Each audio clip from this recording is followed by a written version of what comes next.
Em nome do Padre, do Filho e do Espírito Santo. Amém. Hoje, em nossa catequese, eu vou fazer a leitura da encíclica Inimica Vis, de Sua Santidade o Papa Leão XIII, sobre a maçonaria. Diz o Santo Padre: as forças inimigas, inspiradas pelo espírito maligno, sempre travaram guerra ao nome cristão. Eles unem forças neste esforço com certos grupos de homens cujo objetivo é subverter as verdades divinamente reveladas e rasgar o próprio tecido da sociedade cristã com dissidência desastrosa. De fato, quanto dano essas coortes, por assim dizer, infligiram à Igreja é bem conhecido. E, no entanto, o espírito de todos os grupos anteriores hostis às instituições católicas voltou à vida naquele grupo chamado de seita maçônica, que, forte em mão de obra e recursos, é o líder em uma guerra contra qualquer coisa sagrada. Nossos antecessores no pontificado romano, no decorrer de 1,5 séculos, baniram esse grupo não uma vez, mas repetidamente. Nós também, de acordo com o nosso dever, o condenamos fortemente ao povo cristão, para que eles pudessem ter cuidado com suas aras asturas e repelir corajosamente seus ataques ímpios. Além disso, para que a covardia e a preguiça não nos alcancem imperceptivelmente, nós deliberadamente nos esforçamos para revelar os segredos desta seita perniciosa e os meios pelos quais ela trabalha para a destruição do empreendimento católico.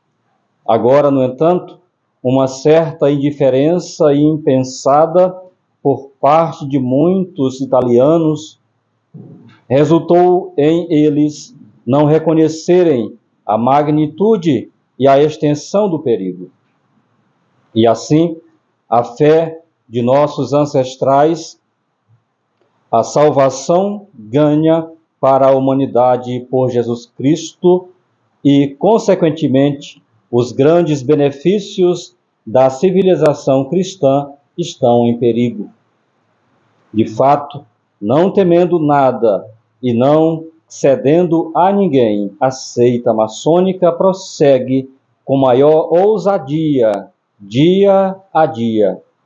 Com sua infecção venenosa, ela permeia comunidades inteiras e se esforça para se enredar em todas as instituições do nosso país, em sua conspiração para privar à força o povo católico de sua fé, a origem e a fonte de suas maiores bênçãos.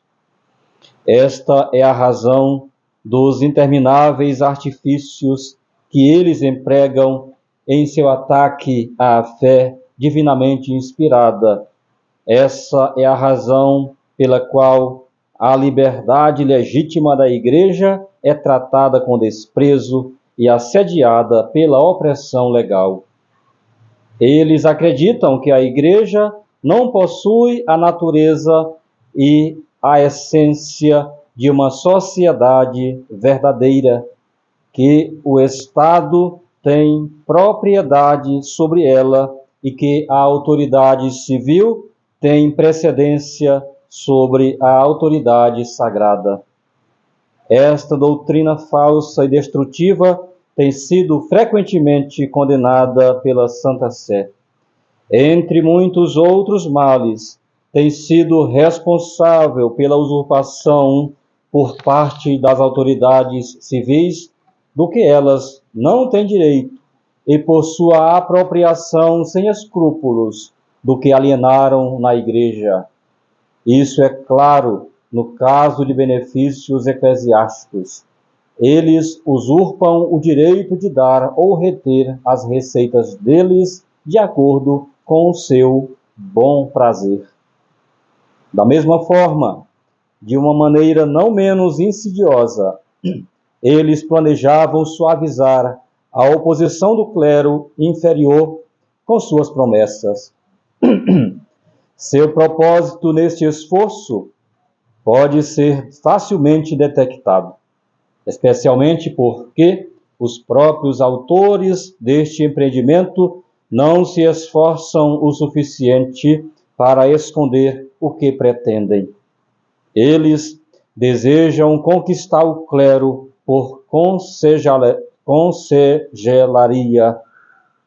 Uma vez que as novidades os tenham confundido, eles retirarão sua obediência à autoridade legítima.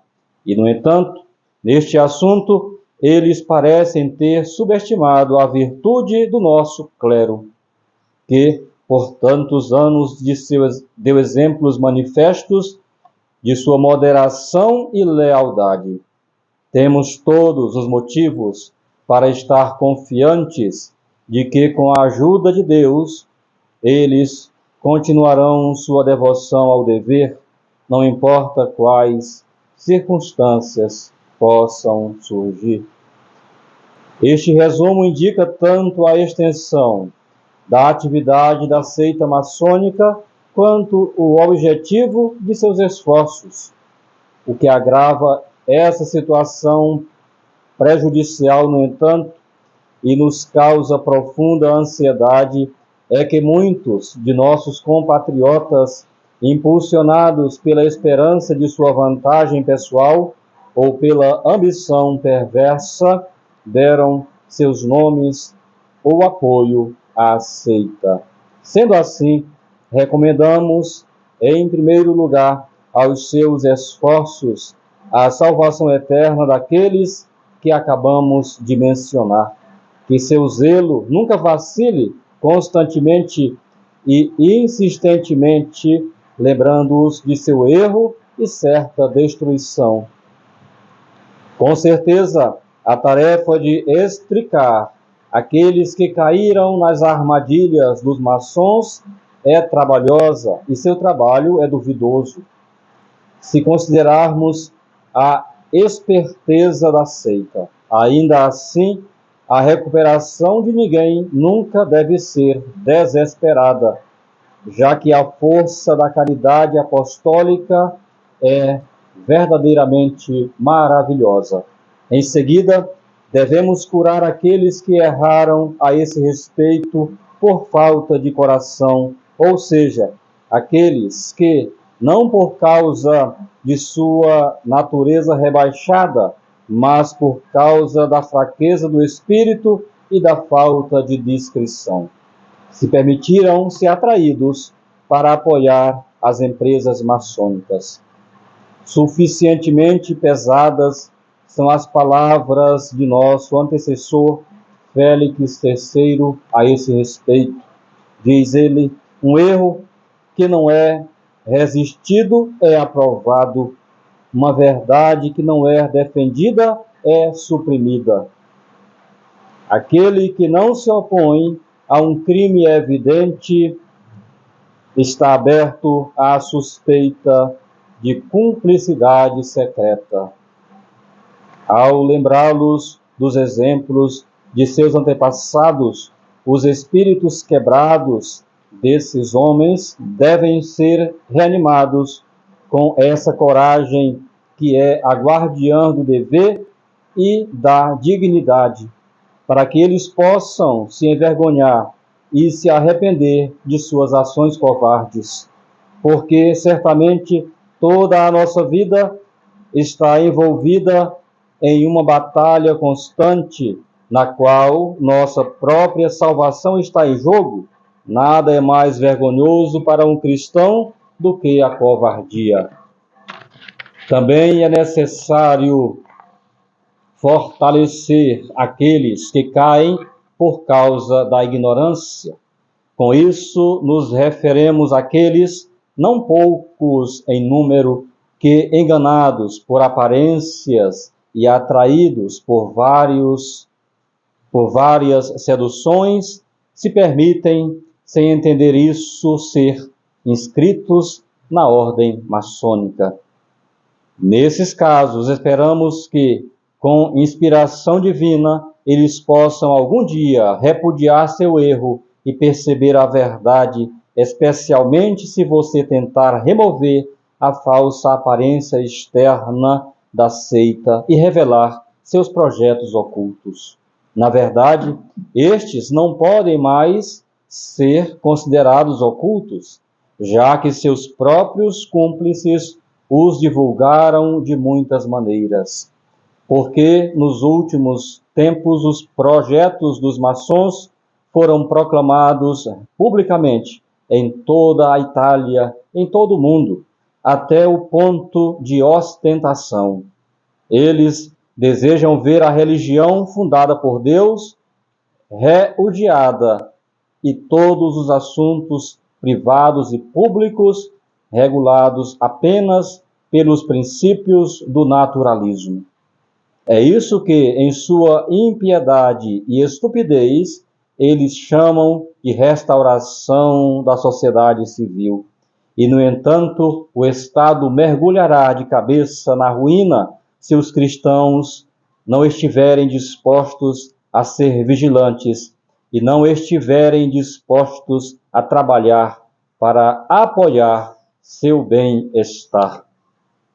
Mas, na presença de tais males audaciosos, não é suficiente apenas estar ciente das atitudes desta seita vil, também devemos fazer guerra contra ela, usando aquelas mesmas armas fornecidas pela fé divina que uma vez prevaleceu contra o paganismo.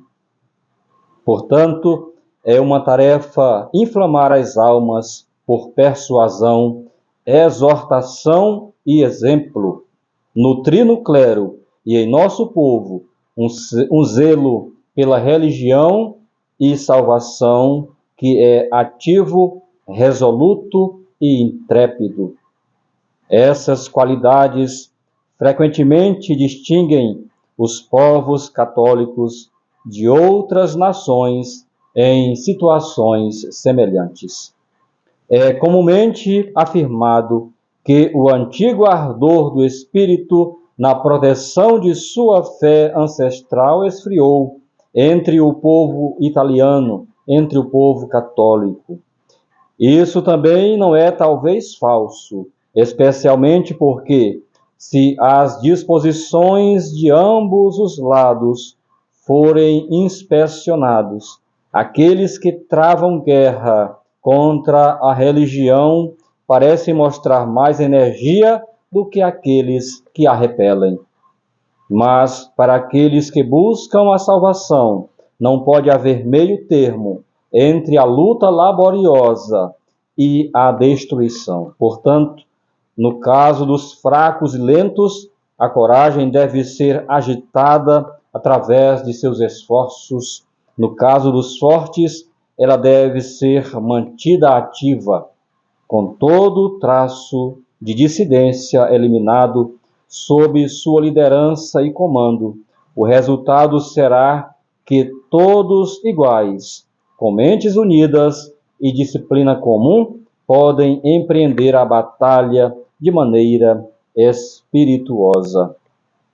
Desta forma, com a bênção de Deus, podemos esperar que os espíritos possam ser despertados através da contemplação dos males ameaçadores e se levarem sem demora aos remédios que apontamos. Louvado seja nosso Senhor Jesus Cristo, para sempre seja louvado.